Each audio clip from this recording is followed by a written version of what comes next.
What's up, guys? Welcome to the first episode of Sile's Thoughts. This is basically something I want to do, just kind of talking about my opinion on different topics, general cubing news.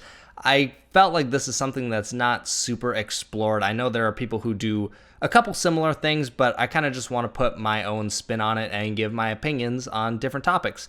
So I have no clue if I will keep doing this or not. If people think it's cool and they want me to do more, probably will, but we'll just kind of see how it goes and go from there. So what we're going to be talking about in episode 1 is getting sponsored, what that means, what that looks like. Does that mean you have to lie about your opinion on cubes? How do you get sponsored?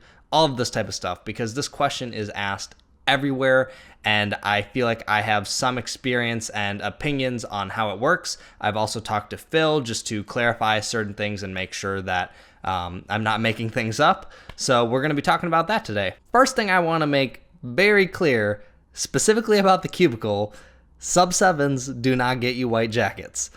That video I made forever ago, I thought I said that pretty sarcastically and that it was clear that it was sarcasm, but after I said that, a lot of people actually think that sub 7s get you white jackets.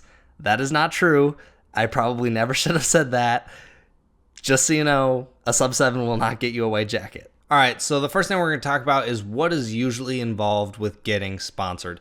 And there's no set rules for this. There's lots of different ways it can happen, but I'm going to cover some of the typical scenarios. So one of the first ones is that the sponsoree or the person who wants the sponsorship will approach the brand and ask for a sponsorship. If you do this, it should be a brand that you identify with, that you have respect for, and that you would enjoy being a representative of.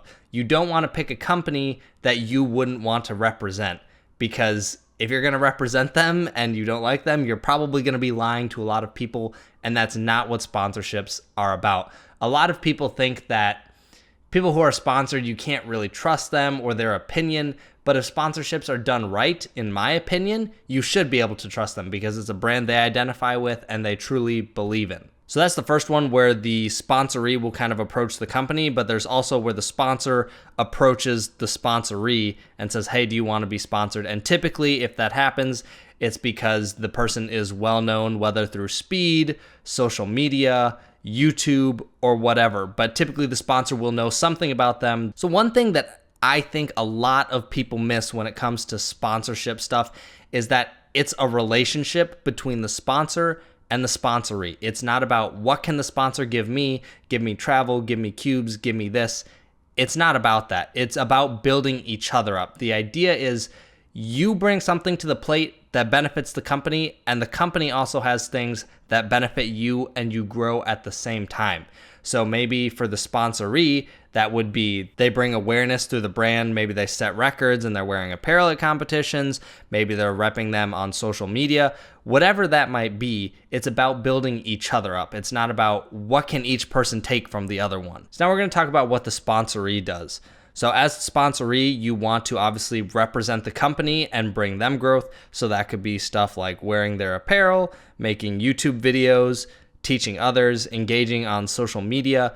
Any of those types of things are stuff that you'll probably see a sponsoree do. Then there's using the resources that the sponsor gives you to develop yourself and fulfill your personal goals, whether that's traveling to a competitions to maybe climb the ranks or set a record, whatever that might be, you're using the resources to better yourself. And now a really big one is being open and honest with the sponsor. This is something that's very important. And like I said earlier, the idea is that it's kind of supposed to be like a friendship. You're supposed to talk to each other, and if there's problems, you work them out. Neither the company or the sponsoree should be lacking in communication. This is a very important thing and is a very good thing to do. And now, what does the sponsor give the sponsorees? This kind of varies depending on person to person, and I will use myself as an example. So I work for the Cubicle, which changes things a little bit, but let's take that away and say I was just sponsored. My guess is that I would probably be sponsored mostly around my YouTube channel and not necessarily my ability to compete.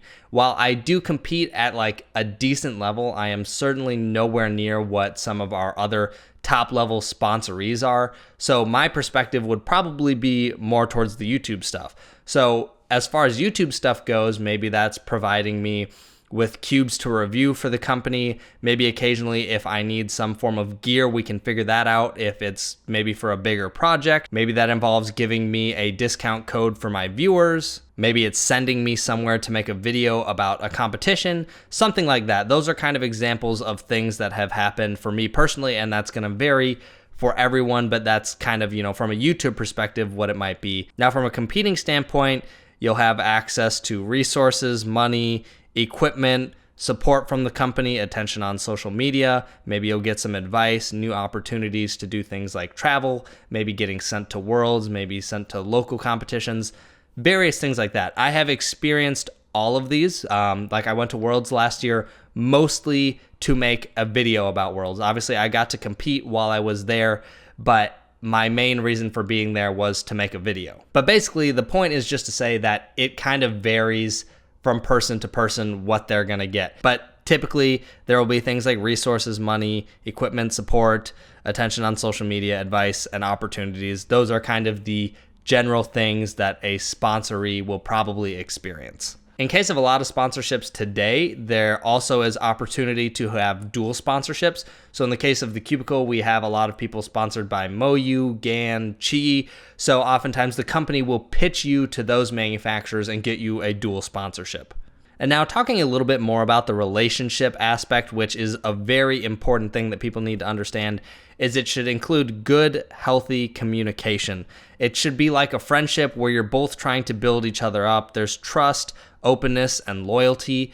As far as like loyalty goes, if you are sponsored by one company, it's probably not wise to accept something from another company and talk about that, because you're not helping the person who is currently sponsoring you. If you used your friend as an example, if they, had a company and they were selling a product and they had maybe another person who was competing against them and trying to take them down, if you were repping your friend and then the other company was like, hey, do you want to review our thing?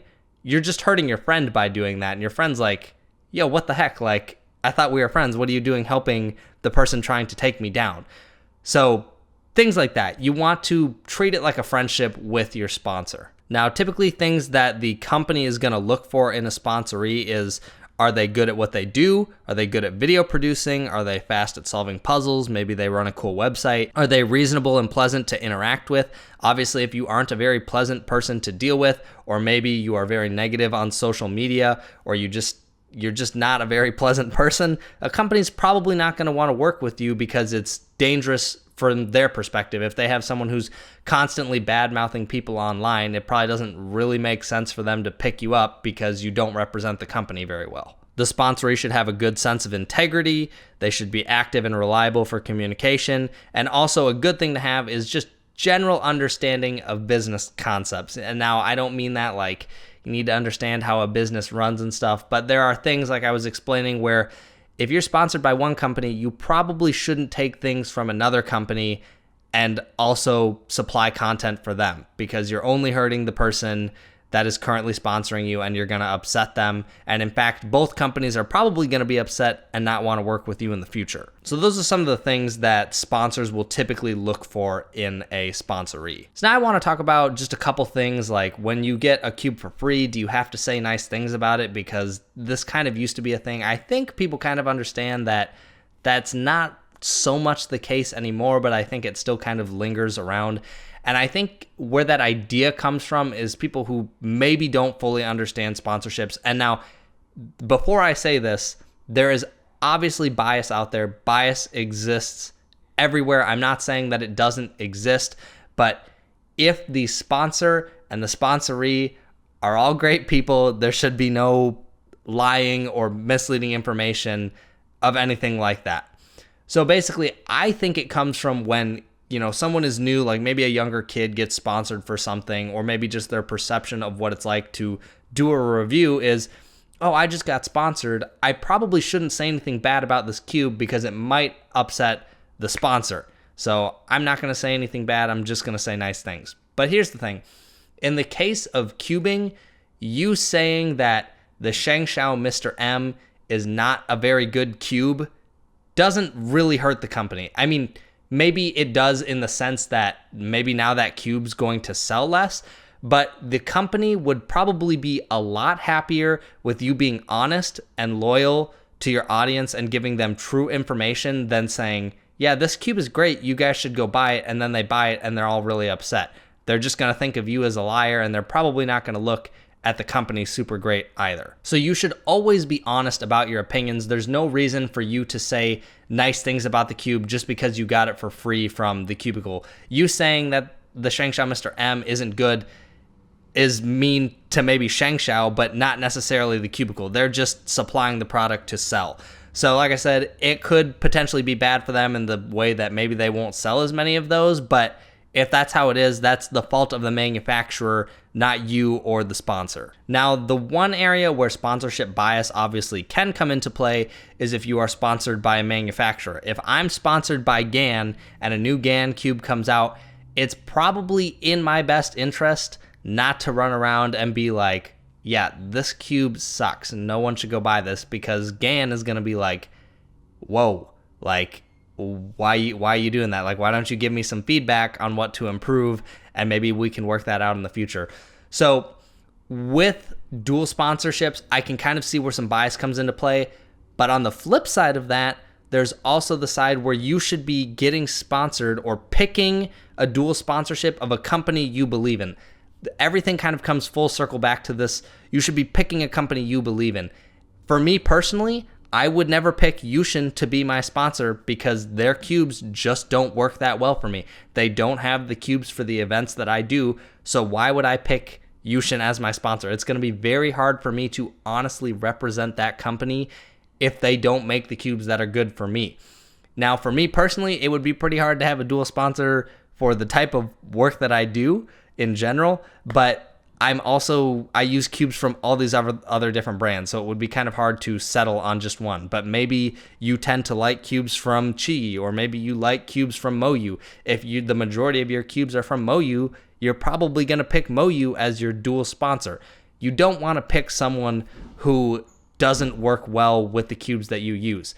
In the case of Kevin uses a lot of big cubes with Yushin, and Yushin makes some great big cubes. The Haze 7 they just released is absolutely phenomenal, so it made sense for Kevin to pick them. At this point, I'm kind of rambling about sponsorship bias, but those are just some of my thoughts about it. Obviously, some of it does exist, but there is definitely an extent where I think people push it a little too far to think that people are lying about something, and that typically comes from reviews. And like I said, there are people who will review a cube and say it's great when it's not, but typically I think that comes from people who are newly sponsored and just don't want to upset the sponsor because they don't understand proper communication with the sponsor. Now, one thing I want to touch on is kind of the store wars between sponsors or just people in general. It doesn't even have to be sponsors, so this is kind of veering off a little bit. But something I want to talk about is just how extreme some of this store fighting gets. And now I've been involved in some of this in the past. I've shared my opinions on various things and things that I think are silly from other companies and just kind of stuff like that. I just wish people wouldn't take it to such extremes. You'll see people in Cubics Friends arguing over what store is better, SCS, Cubicle, blah, blah, blah, Cosmic versus Premium, Cubicle Labs. Like, there's so much argument about these things, and it becomes so petty really, really fast. If you like SCS cubes, there's nothing wrong with that. Maybe they're set up for the way that you like, and maybe the cubicle ones aren't, or vice versa. This is why you pick the company that you believe in and you represent that company. But I really wish people wouldn't represent these companies in such a kind of petty and negative manner. I've seen it on both sides, and I think it's just kind of unfortunate seeing some of this. There's always these debates going on, and it just gets kind of old and annoying seeing the same old one all the time. I don't think it's necessary to argue over these stores. Maybe one ships faster to you because you live closer to it. Maybe this one designs the cubes that you like more. Maybe the prices at one are better. Maybe the other one has different options or stock that you like. There's so many different things that go into what makes a store good and whether you're going to shop there or not. It's all up to personal preference, and maybe one of them has what you want and the other one doesn't. That's completely fine. There's nothing wrong with that. And I really hope people will start to realize that we don't need to sit and bicker and argue over what store is better. It gets extremely tiring, and I try my best to not be super opinionated on these things because every store has flaws. There is no perfect store. Every single store has some flaw. No one is perfect, and I realize that, and that's why I don't think it's fair to rip on other companies for different things. So something I hope people will kind of keep in mind in the future. Probably not a lot's going to happen with that. I'm sure people will continue doing their flame wars, but maybe that's some food for thought there. So yeah, there you guys go. That was the first episode talking about getting sponsored. I hope it brought some new insights and maybe opinions people haven't thought of before. The biggest thing that I think people really need to understand is you need to view it as how can you both grow. If you want to be sponsored, you need to think, what do I have that can help the company grow? If you have a good channel, but maybe you are not a very good personable person, maybe you're mean to people, that's probably not a good thing, and you might want to work on that. There's a lot that goes into it, and you need to look at it as how you can both grow and what you have to offer, not just what can the company give you and what small things do I have to do to get it. So yeah, just something to keep in mind. I hope you guys enjoyed it. If you did, leave a comment. I'll be sure to read it. Thanks for listening, and I'll see you guys later. Or is that hear you guys later now? But that also doesn't make sense. I'll something you later, guys. Peace.